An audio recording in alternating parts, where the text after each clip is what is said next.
How you doing? Have you ever heard someone say, visualize world peace? Maybe you've actually seen it on a bumper sticker. I gotta tell you, that always makes me kind of shake my head a little bit because honestly, if we look at the recorded history, human history, what's recorded is an awful lot of war and fighting and conflict and oppression and destruction. I mean, lots of really, really bad stuff. You can go all the way back to the Egyptians, the Amorites, the Assyrians, the Babylonians. You can look at the Medo-Persians, all the way to the Greeks, to the Romans, to Titus, destroying Jerusalem, and then the Jews hoping that now they could take over the world, and they thought the Messiah was there to do just that. Guys, you have to realize that when people say visualize world peace, I just ain't singing it. It's just not there. So why do we have such trouble being able to pull that together? There's a couple reasons. They're kind of theological in nature. One of them, the Bible actually tells us that we are evil by nature. And so because of that, we very naturally are very self-serving and very self-seeking. We're looking out for ourselves. And so because of that, it doesn't lead to us being able to be peaceful. So there's a built-in conflict in our evil nature, our broken nature. The second thing you've got there is 1 John 5:19 says the whole world lies in the power of the evil one. Well, that's a problem because that means the enemy is in charge here on earth and that he is fighting against us and we're on enemy soil. So he's going against us in a huge way. Another problem to run into is that the world views peace as the absence of conflict. When everything's going well, I can be at peace. They also want no consequences for their behavior. The problem with that is that concept, first of all, there's always conflict going on. That's just part of life.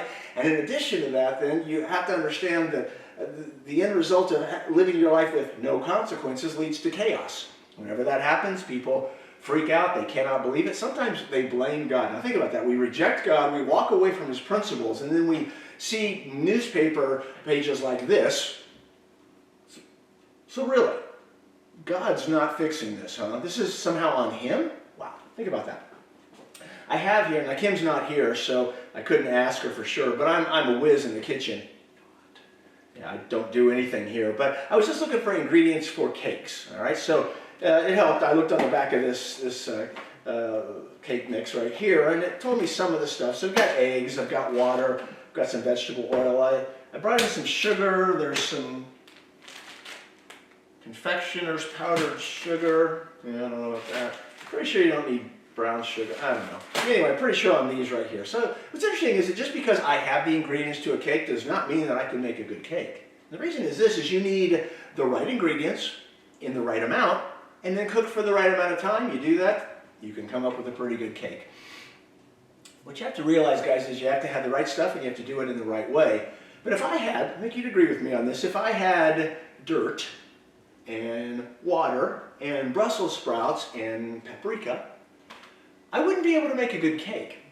I wouldn't even be able to make something that's actually edible.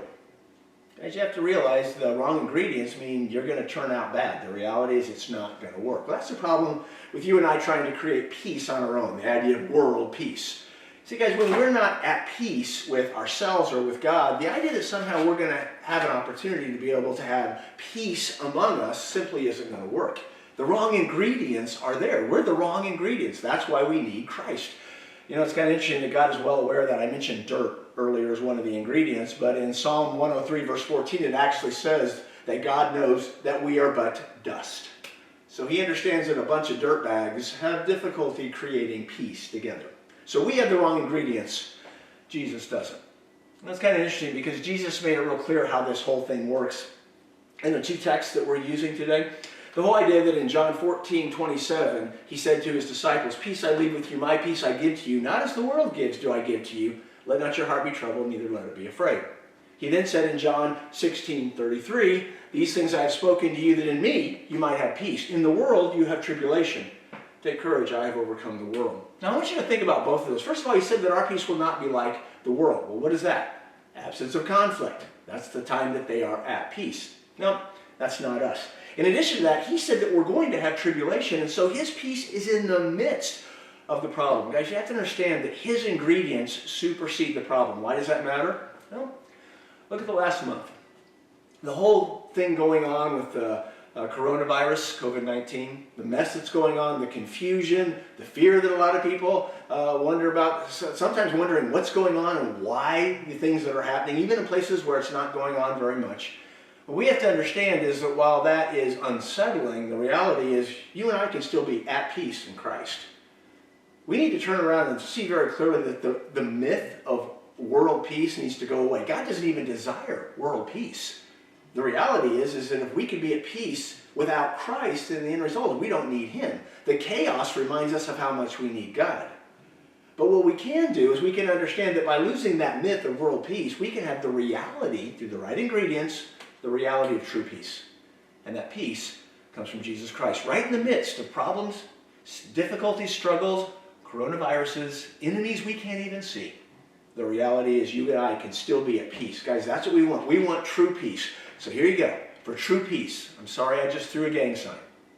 True peace. That's what we want. Can only be found in Christ.